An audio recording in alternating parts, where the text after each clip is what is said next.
Her beauty has killed everyone who's dared to look. Now she's about to remove the one thing keeping her alive, and she has no idea what will happen next. Will this be her final mistake, or will she finally be free? What she does next will change everything. Hi, lovely soul. I'm glad to have you here. If you're enjoying this story, a like or subscribe would mean the world to me. It helps me keep sharing more heartfelt tales with you. And if you're up for it, drop a comment below and tell me where you're watching from. It sure means a whole lot to me.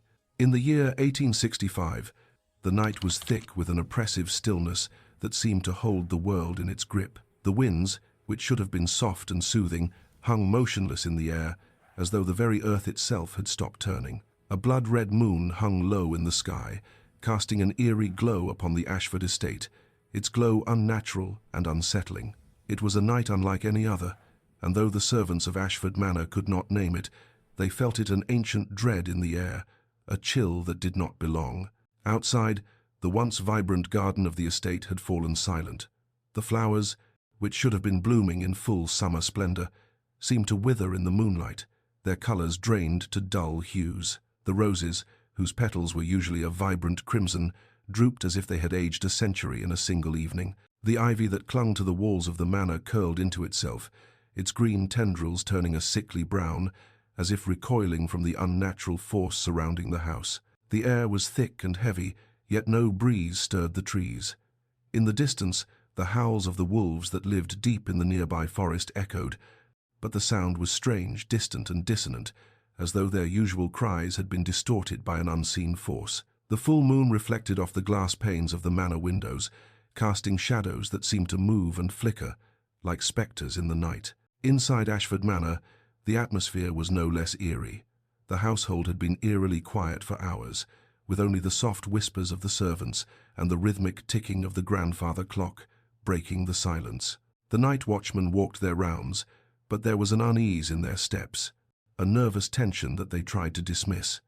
The kitchen staff worked without speaking, their faces drawn, as though they too could feel the weight of something ominous looming in the air. It was in the midst of this strange and unsettling night that Lady Ashford, pale and trembling, lay in labor within the confines of her bedchamber. The pain of childbirth was sharp and fierce, yet it was the strange phenomena surrounding her that truly unnerved her. As she gasped and clutched the bed linens, the room seemed to grow colder. The fire in the hearth flickered wildly, casting shadows that danced unnaturally along the walls. Her husband, Lord Ashford, stood by her side, his brow furrowed with concern, though his own unease was masked behind a veneer of stoicism. The midwife, a seasoned woman who had delivered many children in her time, looked out the window with growing trepidation. She could feel it, too, the weight in the air, the chill in her bones. She had delivered countless babes into the world, but there was something profoundly unsettling about this night, about the child Lady Ashford was bringing into the world. The wind had not moved in hours, and even the horses in the stables seemed restless, their hooves striking against the ground with unnatural force. Lady Ashford's breath came in ragged gasps, her pain mounting with each passing moment, but there was no sound in the night, save for her cries. The midwife hurriedly made her preparations, her hands trembling as she clutched the necessary instruments. As Lady Ashford's cries grew louder, the room seemed to warp, the shadows deepening, and the very air felt charged with anticipation. It was as though the universe itself was holding its breath. The wind picked up suddenly, howling outside like a pack of wolves. It rattled the windows, sending a chill through the room, and for a brief moment, the midwife felt a strange pressure in her chest, as though the weight of something ancient and powerful was pressing against the walls. Her hands, though steady, betrayed her nerves, and she cast a wary glance toward the window. And then, with one final wrenching cry, Lady Ashford's labor ended. The room was silent. For a brief moment, everything stilled. The moonlight filtered softly through the window, casting a serene glow over the mother and child. The baby was born, and the stillness that followed seemed to stretch endlessly. Lady Ashford, exhausted and trembling, lifted the child into her arms.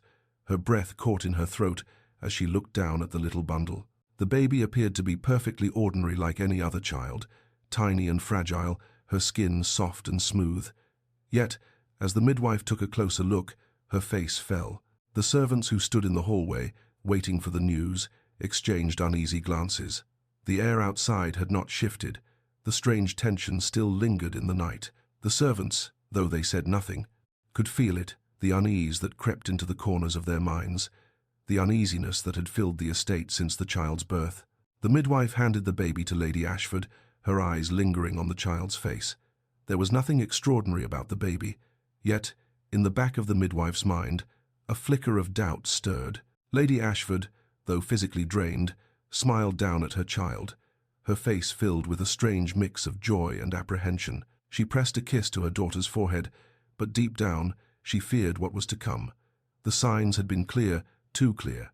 The red moon, the strange stillness of the night, the wilted flowers, the strange, heavy air.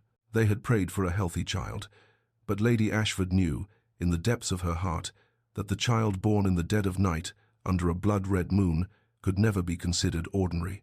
As the years passed, Lady Arabella Ashford's beauty grew more extraordinary, until it became undeniable. By the time she reached the age of 6, the little girl who had once looked like any other child had transformed into a vision so striking it seemed almost unnatural.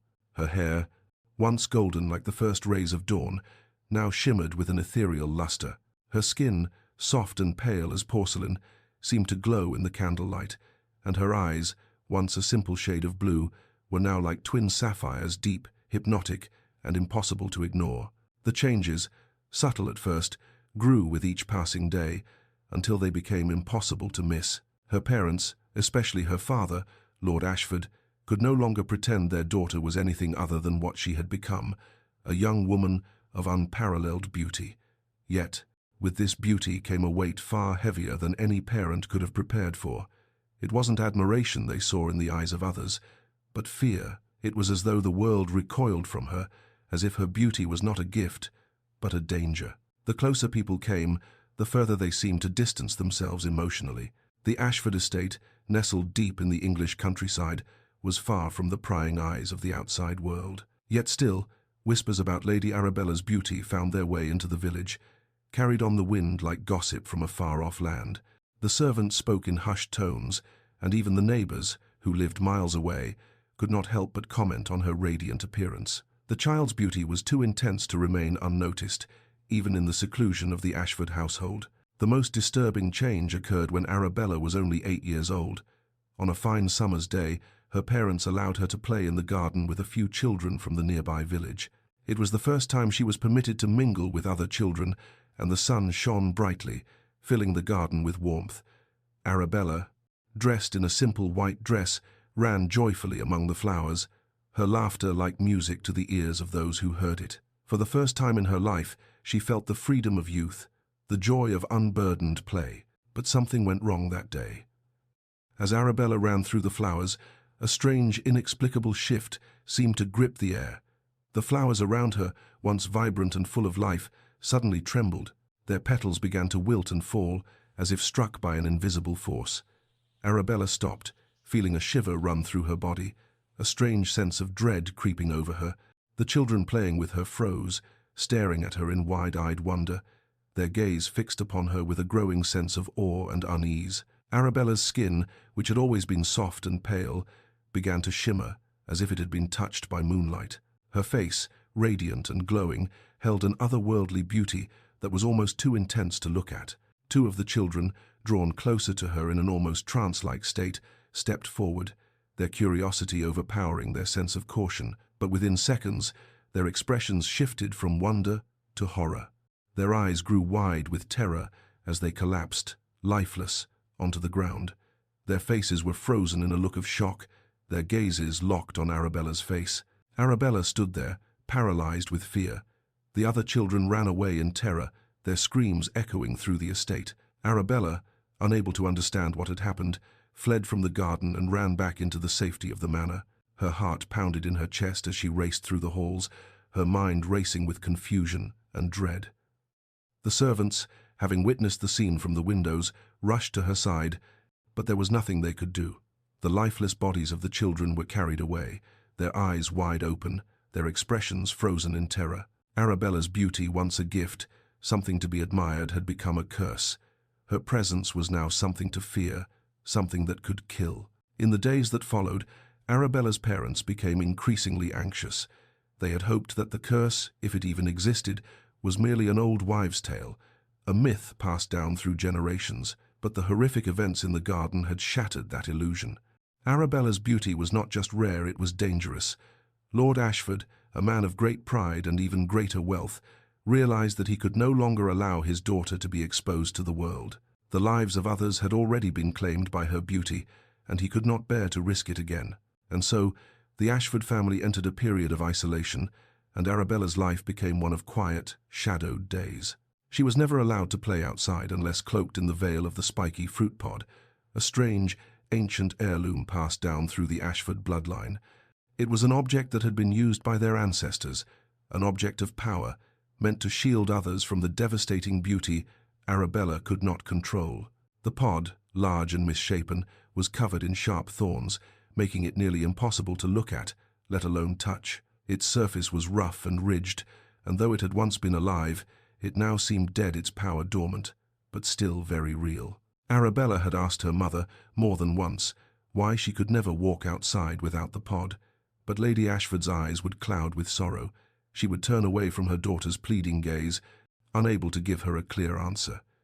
It was as though the very question was too painful for her to confront, so she said nothing at all. Arabella's father, who had once been so proud of her beauty, now seemed afraid of it. He no longer looked at her with admiration, but with fear. He avoided her gaze, his lips drawn tight as he grappled with the reality of what Arabella had become. The spiky fruit pod became her constant companion. Whenever she stepped outside, it was always there, an inescapable part of her life. Her father's rules were simple: stay within the safety of the estate and never let anyone see your face. As Arabella grew older, the weight of the spiky pod grew heavier. The discomfort became a constant reminder that she was different. She could never go anywhere without it, never be seen as she truly was. It was always there, pressing on her, reminding her that she was not allowed to live freely. At the age of 12, Arabella's beauty had reached its peak. Yet, instead of the admiration it once commanded, her beauty now seemed to carry an invisible weight. The other girls her age, free to dance at balls and attend social gatherings, were living the life Arabella could only dream of. They laughed together in the sun, while Arabella remained trapped behind the walls of Ashford Manor, a prisoner of her own beauty. She watched them from the windows of the estate, longing for the same freedom. But with that longing came a bitter truth. She could never be like them. The pod, the curse, it all stood in the way of her happiness. The beauty that had once been a gift had become a burden. Arabella longed to live freely, to walk in the world without the pod. She dreamt of standing in the sunlight, feeling the warmth on her face, and laughing with the other girls as they danced under the stars. But the fear of what would happen if she revealed herself, if she took off the pod, kept her rooted in her cage. Her mother's warnings, her father's fearful gaze, all kept her in check. She had learned to live with the pain, but it was a quiet, suffocating agony that gnawed at her soul. Every day she wore the spiky fruit pod, she was reminded that she was not like the others, that she would never be like them. At the age of 16, after years of isolation, her parents relented. They allowed her to make rare outings to the nearby village, though always cloaked in the spiky pod, its sharp thorns digging into her skin. It was a small victory for Arabella, a taste of freedom, a chance to see the world beyond the manor's walls. But what she found outside the estate was not the life she had imagined. The first time she left the grounds of Ashford Manor, she was full of nervous excitement. The village was small, nestled on the edge of the Ashford estate, where cobblestone streets twisted like veins through the heart of the town. Women walked along the streets, their faces covered in bonnets and shawls, while children played in the meadows. Arabella's heart fluttered as she stepped out of the estate, for the first time feeling the sun on her face, though she kept it hidden behind the pod. Her parents had instructed her to stay close to the estate, to remain hidden from view as much as possible, but Arabella couldn't help herself. She ventured further than she should have, her curiosity pulling her toward the village square. At first, the villagers did not seem to notice her, but as she passed by, the murmurs began. First, it was a whisper, a few hushed voices trailing behind her. Then, a child, no older than 10, pointed at her and laughed. The sound was sharp, high-pitched, and filled with mockery. Arabella's heart sank as the child's friends joined in, their giggles growing louder. The harshness of their laughter cut through the air like a blade, and for the first time, Arabella felt the full weight of the pod on her face, as though the world itself was rejecting her. She had not expected the cruelty, the harsh stares from the villagers, the way they seemed to recoil from her presence. The pod, which was meant to shield others from the deadly beauty she carried, was now a constant reminder of her alienation. As she moved through the village, the whispers grew into cruel words. The children called her names freak, monster, witch. The adults, though more subtle, exchanged looks and whispered behind their hands. Arabella's face burned, her heart racing in her chest. She wanted to run, to hide away from their eyes, but she couldn't.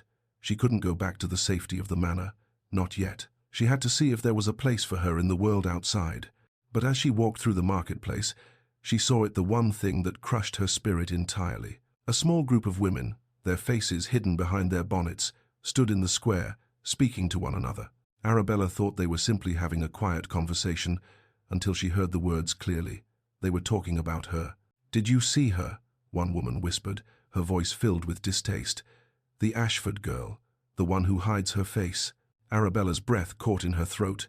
She knew who they were talking about, but the words stung nonetheless. "I heard she's beautiful," another woman replied, "but they say her beauty is cursed. She kills anyone who sees her." The words were like a punch to the gut. Arabella stopped in her tracks, her legs trembling beneath her. She had spent her whole life hearing whispers about her beauty and the curse she carried. But hearing it from these women who were like her mother, who would understand her pain, felt like an insurmountable barrier. She was nothing more than a monster to them. Arabella turned and fled the village, her feet pounding against the cobblestones, her heart breaking with every step. The mocking words followed her, lingering in the air long after she had left the village behind. As she returned to the estate, she felt the weight of the world on her shoulders, heavier than the pod she wore. The words felt more spiky, piercing deep into her soft heart than any spiky thorn. It was on another rare trip to the village, one that Arabella's parents reluctantly allowed her to take, that she met Elliot Weston. The trip was supposed to be a simple errand, a visit to the local tailor, a quick exchange at the apothecary, and nothing more. Arabella, dressed in her usual attire, a plain and concealing gown with the spiky fruit pod securely fastened around her face, felt the familiar weight of isolation. She had not left the estate in months, and even this brief venture beyond its gates left her uneasy, the stares of others still lingering in her mind. As they made their way through the narrow streets, the villagers, as usual, looked upon her with a mixture of fear and curiosity. Arabella had learned to ignore them over the years, to walk with her head down, to avoid any conversation, any unwanted attention. But today, something in the air felt different. Elliot Weston stood at the corner of the village square, a young man no older than Arabella herself, yet his presence was striking in its own way. His dark hair was neatly combed, his attire impeccable but not showy. There was something undeniably charming about him, a quiet confidence that drew the eye but never demanded attention. As he stood in conversation with a merchant, Arabella caught sight of him and immediately turned away, not wanting to draw his gaze. But it was too late. He had already noticed her. "Good day." "My lady." Elliot's voice was warm and inviting, cutting through the hum of the marketplace. "Are you lost, or simply passing through?" Arabella froze, the sudden sound of his voice breaking her careful, practiced silence. She glanced up at him, her heart pounding in her chest. He stood with a slight smile, his eyes meeting hers with an expression that was not one of fear nor pity, but something more genuine curiosity. For a moment, Arabella thought she might have misunderstood. People didn't speak to her like that, not directly, not with kindness. I'm just passing through," Arabella muttered, her eyes darting to the ground, unwilling to meet his gaze fully. Elliot chuckled softly, a sound that felt like a breeze through the trees, easy and unforced. "I can see that you've no desire to speak to anyone today, but I must admit, I'm curious. You seem different." Arabella's heart skipped a beat. Different? She wanted to pull away, to retreat back to the safety of the manor, where she wouldn't have to face the stares, the mockery, the cruel whispers. But something in his gaze held her there. It wasn't the usual mixture of curiosity and fear that others had when they looked at her. No, this was different. "May I accompany you?" Elliot asked. His voice was calm and respectful, like he had not made an assumption about her, nor was he searching for anything from her. Arabella hesitated, unsure whether she should accept his invitation. She was used to keeping to herself, used to the loneliness that had been her companion for so long. But there was something in his eyes, something that made her want to trust him. Why not? She thought. What harm could it do? After a long pause, Arabella nodded. I suppose you may. They walked through the marketplace in silence, Elliot speaking to the vendors as they passed. Arabella felt the weight of the pod on her face, the usual discomfort of being concealed from the world. Yet, she found herself less concerned with her appearance, less aware of the stares of others. When Elliot spoke, he seemed to genuinely listen when she spoke, unlike the others who had either avoided her or stared from a distance. Arabella felt something she hadn't felt in years: comfort. She had forgotten the sensation of being able to speak freely without worrying about judgment. As they strolled, she shared thoughts on her books, her love of nature, and the quiet life she had led.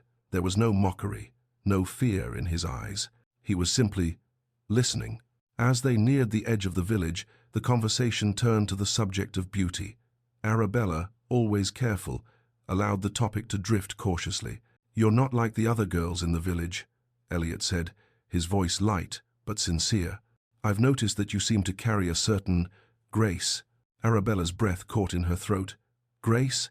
No one had ever used that word to describe her. She was used to words like freak or monster, whispered behind her back. She looked up at him, searching for any hint of mockery in his expression, but there was none. His face was open, sincere.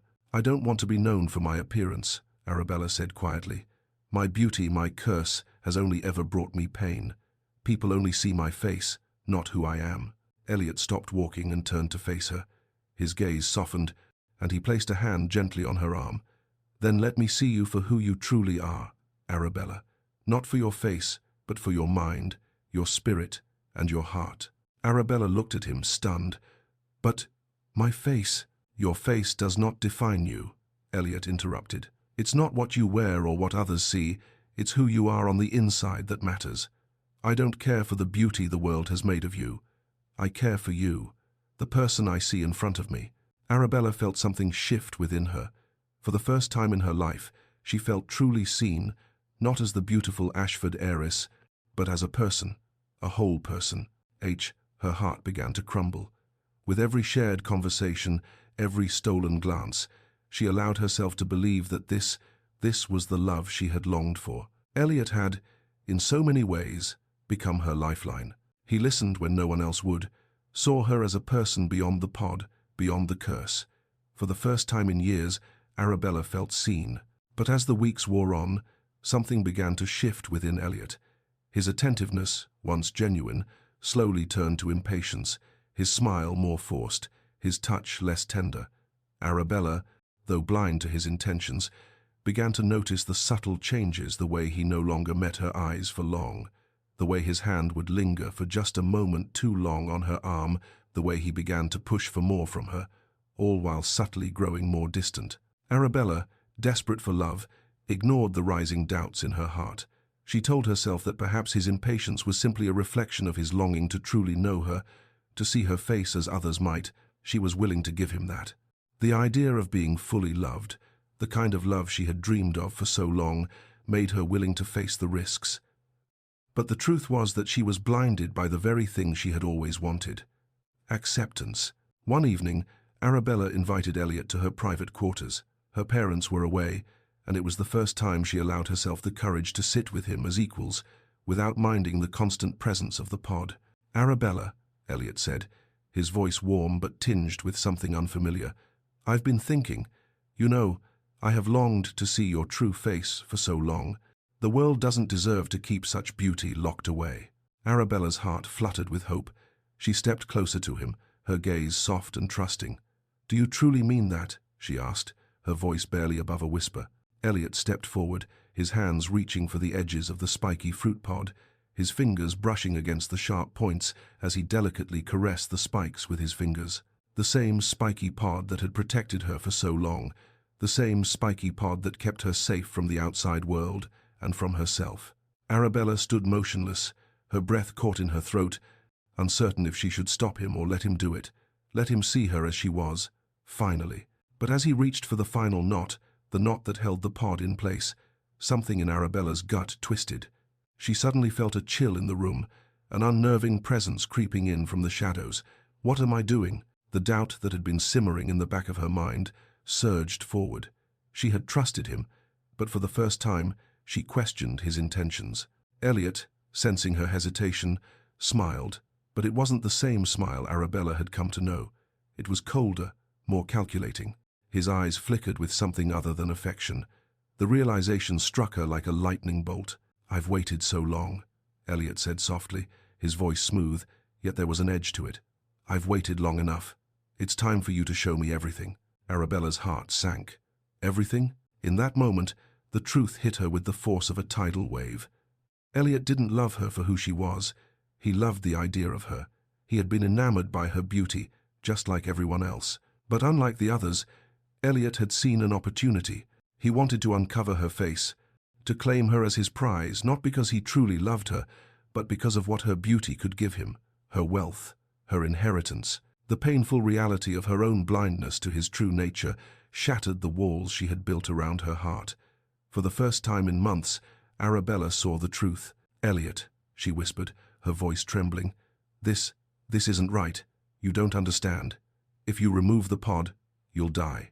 Elliot laughed, a cruel laugh that sent shivers down Arabella's spine. "Die? You're joking, of course. What could possibly happen? You're only hiding behind this mask. Arabella, show me your true face, and I promise you, I'll love you more than any man ever could." His fingers tightened around the pod, pulling at it with urgency, his patience worn thin. Arabella's heart raced.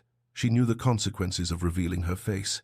She had always known, but what was the point of being loved for something that wasn't real? Something that wasn't her? Before she could stop him, Elliot yanked the final knot free. The spiky fruit pod fell to the floor with a heavy thud.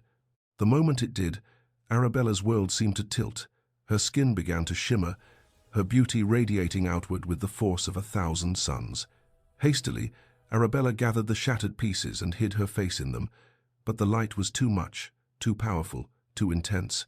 Arabella's eyes widened in horror as she saw Elliot's face, his expression frozen in terror. She reached for him in a panic, but it was too late. He was already collapsing to the floor, his body stiffening. His limbs went limp, and his breathing slowed, until he was nothing more than a lifeless shell, unable to move. His paralysis was swift, his body betraying him as the curse she had feared all her life took hold. Arabella dropped to her knees beside him, her hands trembling as she touched his cold, unmoving body. She whispered his name over and over, but there was no answer. She had done this. She had trusted him, believed in his love, and now she had caused him harm. "This is what I am, a monster." Her heart broke as she realized the truth. She had let her guard down. She had hoped just for a moment that someone might love her for who she was, that someone might see her beyond the curse. But Elliot had never loved her. He had loved the idea of her, the inheritance that came with her name. His love had been a lie. The days following Elliot's betrayal felt like a shadow pressing down on Arabella's chest, suffocating her with every breath. His face, motionless, paralyzed, lingered in her mind. His gaze, filled with disbelief as the curse took hold of him, haunted her. She had never wanted to hurt him.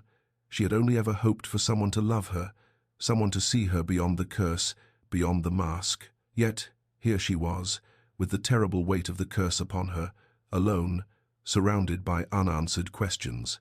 Arabella had overheard the women whispering among each other during one of her trips that a curse was responsible for the mysterious happenings in her life, and it is running through their generations. Arabella could no longer keep the questions buried deep inside her heart.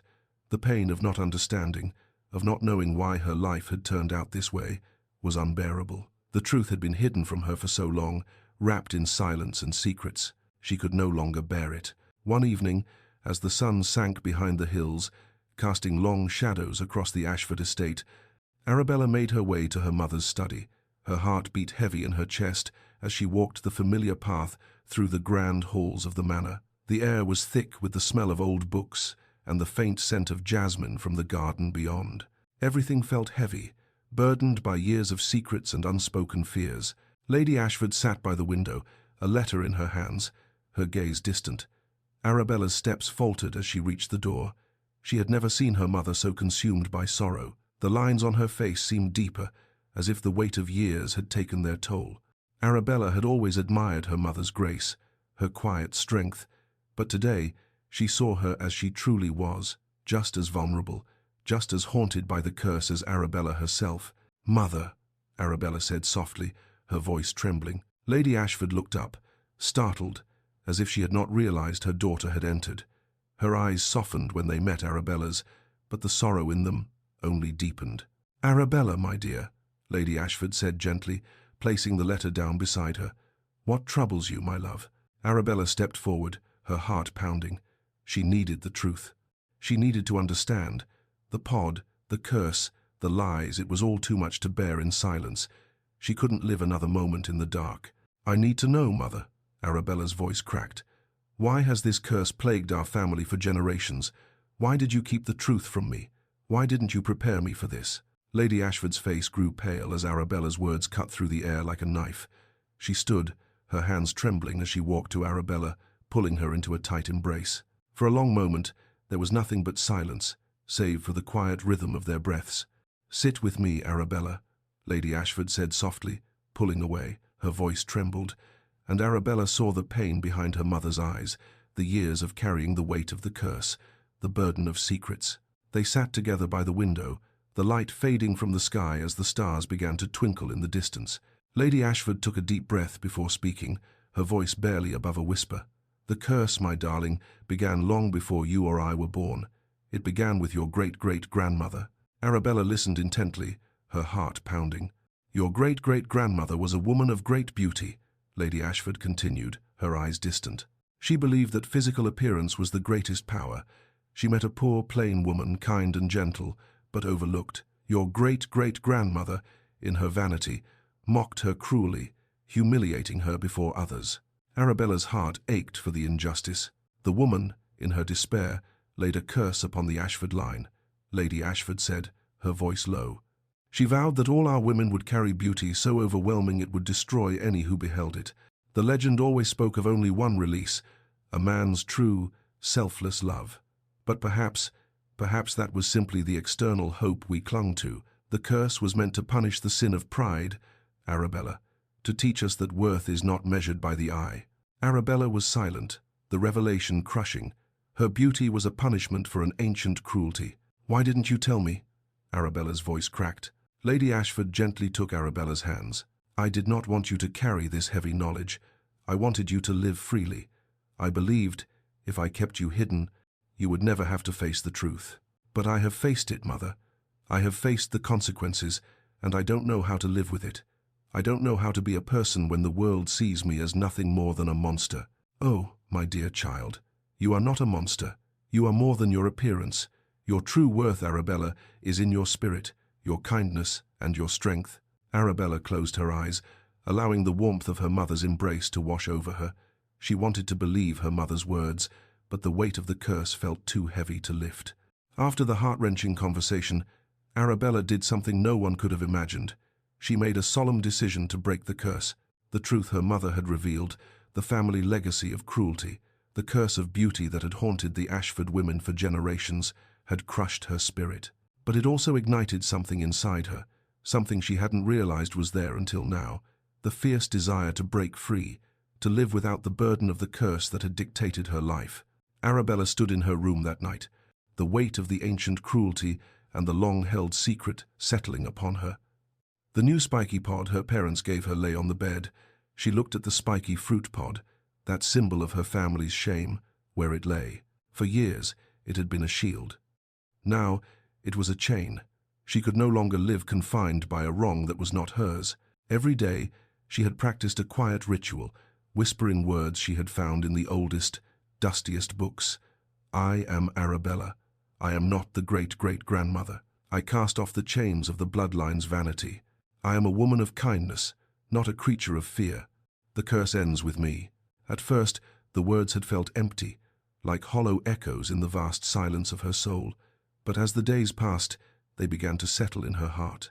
She repeated them over and over, each time with more conviction, until they no longer felt like mere words, but like a declaration of freedom. She was not defined by the curse, by the history of cruelty passed down from her ancestors. One afternoon, as she repeated the words with a fierce, unwavering certainty, Arabella suddenly felt a profound shift. It was as if a great, cold weight, a heavy, centuries-old burden, had physically detached itself from her chest and lifted into the air, vanishing. The sheer lightness she felt brought tears to her eyes. She went to bed feeling lighter, the determination in her chest burning brighter than ever. The next morning, Arabella stood before the mirror. She reached for the spiky pod, lifting it from the bed. It felt heavy, obsolete. She looked at her reflection, her face now fully visible, her heart beating with both fear and fierce resolve. With one last breath, Arabella lifted the pod and set it aside, never to wear it again. I am Arabella. I am not defined by my family's curse. She walked toward the door. The curse, the fear, the isolation, they had shaped her, but they would not define her future. She stepped outside, feeling the cool air on her bare skin, the sunlight like a revelation. She was ready to face the world, not as a woman trying to escape danger, but as a woman who chose her own destiny. As she stepped outside, her heart raced. The wind brushed against her skin, and the sunlight poured over her like a warm embrace. She had been so afraid of this moment for so long, afraid that the world would recoil from her, afraid that her beauty would destroy everyone it touched. But now, she was ready to face the world, ready to let the world see her not as a cursed beauty, but as a woman who had broken free. Her footsteps were slow, but sure, as she made her way toward the garden. She could feel the weight of the world on her shoulders, but it didn't feel as heavy as it once had. It was no longer a burden, it was a chance to live the life she had always wanted, a life where she could be loved for who she truly was, not for the beauty she carried. Arabella walked through the garden, her head held high, her heart filled with purpose. She would no longer be afraid of the world. She would no longer hide behind the spiky pod. She would no longer be confined by the curse. She had the power to break free, and she would. The night of the grand ball arrived. Arabella stood before her mirror in an emerald green gown, her heart a drumbeat in her chest. Tonight, she would walk into the Duke of Carlton's hall unmasked, without the hated spiky fruit pod. She whispered her mantra one last time. I am Arabella. I am worthy. I am free. Her mother's eyes were soft with sorrow and pride as Arabella descended the stairs. Lord Ashford's face was etched with fear, but Arabella no longer felt their fear, only her own resolve. The carriage ride to the estate was silent. As she stepped out, the grand hall gleaming with light, the reality of her decision hit her. She had no idea what fate awaited her. The ballroom was magnificent, filled with society's elite. Arabella entered, her head held high. The whispered comments followed her instantly. Is that Arabella Ashford? She is unmasked. Look at her, she is more beautiful than ever. She paused in the middle of the ballroom, every eye fixed on her. The silence of the crowd was heavier than any sound. Then, she felt it, the cold, unnerving pressure in the air, the familiar telltale sign of the curse attempting to take hold. A woman nearby gasped, clutching her lace collar, her eyes widening in momentary shock and pain. A gentleman suddenly stumbled, his hand shooting up to shield his face, a look of brief, agonizing terror flashing across his features. But then, just as swiftly, the physical reaction subsided. The woman lowered her hand, her expression turning from horror to astonished awe. The gentleman straightened, his gaze now fixed on Arabella with mesmerized admiration, not fear. The curse had tried, and it had failed. It was as if Arabella's self-acceptance acted as a profound counterforce. The people were still captivated by her unparalleled beauty, but it no longer carried the power to destroy. The physical danger was gone. Arabella stood tall, her steps light and free. The curse was broken not by a man's love, but by her own self-sovereignty, proving the true meaning of the prophecy.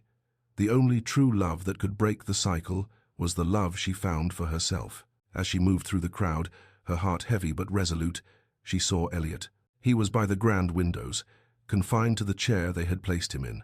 His eyes, fixed on her, held a profound, painful longing, but now she recognized the greed beneath it. Arabella stopped before him, her voice steady but filled with sorrow. Elliot, she whispered. His paralyzed body could not move, but his lips parted, trembling. His voice, strained and desperate, reached her. Arabella, I still want you, he pleaded. The word want ringing with possessive greed. She met his gaze, her expression gentle yet firm. "You never loved me, Elliot. You only loved what I represented.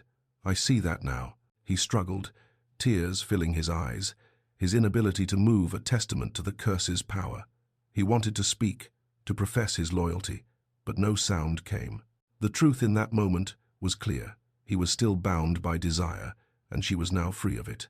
She smiled, a soft, sorrowful smile, recognizing his pain but accepting her freedom. "I am glad you are alive, Elliot," she said softly, before turning and walking away. The ballroom continued to swirl around her, but Arabella's steps were no longer those of a woman in fear. She was free because she had chosen to be. Weeks later, Arabella stood by the window of her home, gazing out at the vast horizon as the first light of dawn crept over the hills, casting a soft glow over the land. It was a quiet morning, peaceful in its stillness, but within Arabella's heart, the weight of the past was finally lifting. She had taken the first steps into her new life, one where she was free to choose her own path, free to embrace who she was without fear of the curse. She could feel the weight of generations pressing upon her, but for the first time, it wasn't the burden of her family's history. It was a responsibility, a deep commitment to ensuring that the curse that had haunted the Ashford women for centuries would never again claim another. The events of the past weeks had changed her life forever, from the grand ball where she had unmasked herself to the painful confrontation with Elliot. Arabella had discovered something new within herself, something that no curse could take away: freedom. She had chosen to live, to love, and to be seen for who she truly was. And with that newfound freedom, Arabella made a vow that would carry the weight of generations to come. Her parents' legacy, once one of fear, isolation, and regret, would not define her children. Arabella had broken the chains that had bound her, and she would ensure that no Ashford woman would ever again be forced to hide in the shadows of the curse. She would raise her children with love, kindness, and compassion, values that had been lost in the generations before her, and she would make sure that they were never defined by their appearance, their beauty, or the weight of a curse they did not deserve. Arabella's resolve grew stronger with each passing day, and as the weeks turned into months, she found herself surrounded by the love and acceptance she had longed for. The Ashford estate was no longer a prison. It was a home, a place of healing, of growth, and of new beginnings. Her mother, though still weighed down by the memories of the past, began to see the change in her daughter. Arabella was no longer the frightened, isolated girl she had once been. She was a woman, strong, compassionate, and determined to make a difference.